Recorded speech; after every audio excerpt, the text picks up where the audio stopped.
สงครามสงครามตัวเดียวคำมาฮอดไว้ดีเมกองค่ะเนาะที่ออนมาเลทด้วยกัดเขาว่าตลาดลมหุบนะครับพี่น้องมันจะมีกัดจอมคังตั้งรถไทยนะครับพี่น้องพอรถไทยมาเขาได้เก็บของของเขาเนาะพอรถไทยมาเนี่ยได้เก็บของคืนเจ้าเงินในเขาคาดีออนเลทด้วยครับพี่น้องมาเดี๋ยวไปตัวพอรถไทยมาครับพี่น้องเนาะนะครับมาสงครามตัวเดียวคำมาฮอดก็อยู่ที่ในคันน้องนี่เนาะพี่น้องเนาะนะครับดีรถไทยมาเติมครับพี่น้องรถไทยแม่กองนะครับนี่ครับตั้งรถไทยเดี๋ยวมาเติมดีนะครับเนาะเราเดี๋ยวทำมาอยู่ว่าอยู่ในครับเดี๋ยวไปด้วยรถไทยมาครับพี่น้องเนาะพอรถไทยมาเนี่ยที่อ่อนพี่น้องเขาปัดด้วยเขาห้องตลาดลมหุบนะพอรถไทยมาเขาตีได้เขาเน็ตเก็บ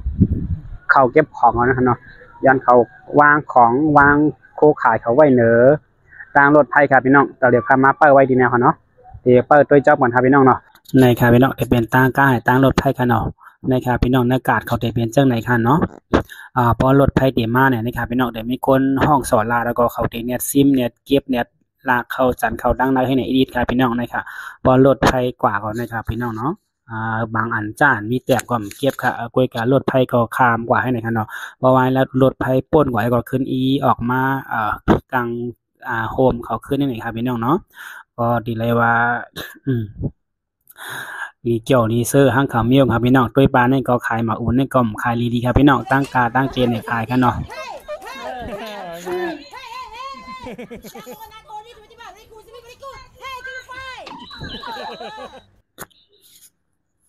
นะครับพวกขายดีก็เต็มและขายก็ว่าก็ในตั้งกาจอบกันเนาะนะครับเขาขายก่อนนะครับพี่น้องของขายเขาก็ว่างไก่นะครับ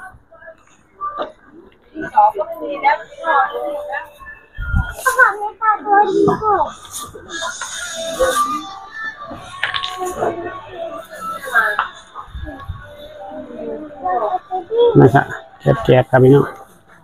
นะครับ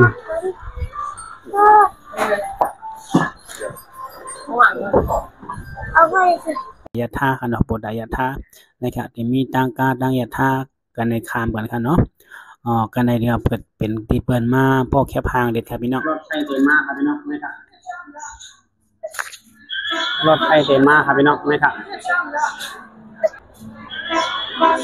มาเอาครับพี่น้องมาเอาครับรถไฟมาเอาครับนี่ครับอันนี้ไปรถไฟกันครับพี่น้องเนาะนะครับรถไฟมาเอาครับรถไฟมาเอาครับพี่น้องมา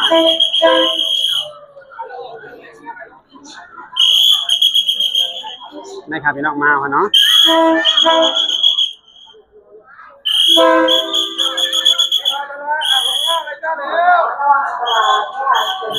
รถไฟมาแล้วค่ะเนาะออกมาไปตัว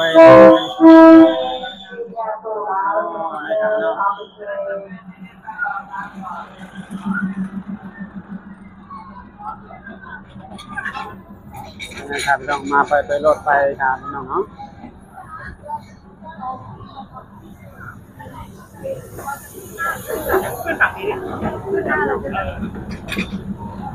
ผู้ยกถวายมีแบ็คร้องให้ผู้ประธานแบ็คร้องขอท่านผู้สาธารณจากกบฏคนเปิดตัวก่อนทำหนักพี่น้องขอรับจากภาระของท่านที่นำถูกตัวมานำรถเข้าช่วยเหลือผู้ประธานขบวนรถเที่ยวต่อไปจะออกจากสถานีในเวลา 15:30 นาทีค่ะขบวนรถเที่ยวต่อไปจะออกจากสถานีในเวลา 15:30 นาทีค่ะผู้โดยสารโปรดทราบรถใช้ห้องสุขาขณะรถจากสถานีและขณะวิ่งผ่านตลาดรถติดผู้โดยสารโปรดทราบรถใช้ห้องสุขานะครับรถไฟมาคืออยู่ตั้งหลังเอาค่ะเนาะก้นก่อนนำนะครับพี่น้องคำพองก่อนมาเปิดขี่รถไปคำพองก่อนมาเลยครับเนาะนะครับพี่น้องเนาะ